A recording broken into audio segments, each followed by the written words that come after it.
ओडिशा येथून ट्रकद्वारे मोठ्या प्रमाणात गांजाची तस्करी करणाऱ्या दोघांना कळमना पोलिसांनी सापळा रचून अटक केली आहे। आरोपी घरगुती वस्तूंमध्ये लपून गांजाची तस्करी करीत होते।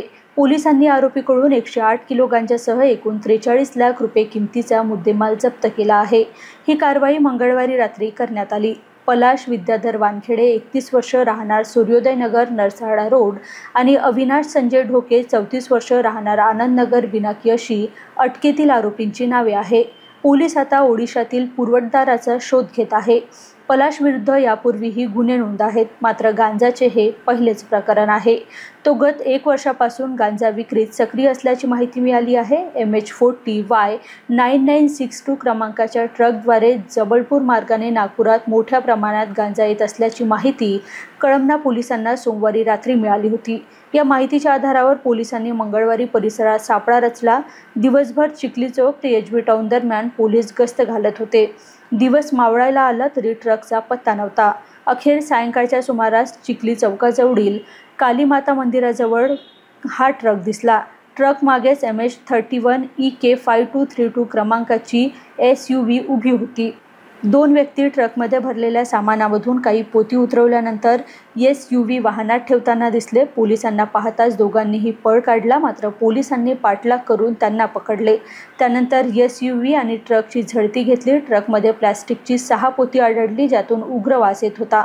पोलिसांनी ती पोती उघडली असता त्यात गांजा होता। पोलिसांनी 6 पोत्यामधून 108 किलो गांजा जप्त केला। चौकशी दरम्यान ट्रक चालक अविनाशने सांगितले की तो पलाशचा माल घेऊन ओडिशातून आला आहे। ओडिशाच्या रेहाडोल गावातून त्याने ट्रान्सपोर्टच्या इतर वस्तूंमध्ये गांजाची पोती लपवून नागपुरात आणल्याची कबुली दिली। पोलिसांनी आरोपीकडून 27 लाख रुपयाचा गांजा, ट्रक आणि SUV असा एकूण 43 लाख रुपयाचा माल जप्त केला आहे। आपण नागपूर शहरात माननीय CP सरांच्या मार्गदर्शनात ऑपरेशन थंडर राबवत आहोत। त्या अंतर्गत मागच्या 1 महिन्यात एक स्पेशल ड्राईव्ह आपण घेतला होता। त्यामध्ये नागपूर पोलिसांनी अगदी एक्सेप्शनल कारवाई करून बऱ्याच प्रमाणात ड्रग्स त्याच्यामध्ये हस्तगत केले, बरेच आरोपी अटक केले। परंतु तो ड्राईव्ह संपल्यानंतर देखील जसं CP सरांचे क्लिअर आणि स्पष्ट आदेश आहेत की जे ऑपरेशन थंडर आहे हे कंटिन्युअस चालत राहणार आहे। त्याचाच एक भाग म्हणून आपण काल कळमना पोलीस स्टेशनच्या संपूर्ण टीमने एक चांगली आणि मोठी कारवाई केलेली आहे। त्याच्यामध्ये जवळपास आपण 108 किलोग्राम गांजा हस्तगत केलेला आहे। त्याच्यामध्ये 2 व्हेकल्स ज्याच्यामधून हा गांजा आपण हस्तगत केलेला आहे त्या देखील आपण सीज केलेले आहेत।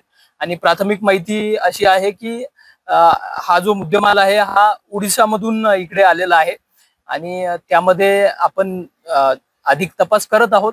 आणि सध्या आपल्याला अधिकचे 2 आरोपी म्हणजे 2 आरोपी आपले अटक झालेले आहेत आणि अजून 2 आरोपी त्यांचे नाव आपल्याकडे आहेत, त्यांच्यावर आपली टीम काम करत आहे आणि त्यांनाही लवकरच आपण याच्यामध्ये कस्टडीमध्ये घेणार आहोत आणि त्याचे बॅकवर्ड लिंकेजेस आणि फॉरवर्ड लिंकेजेस काय आहेत त्याचा देखील अधिक तपास करणार आहोत।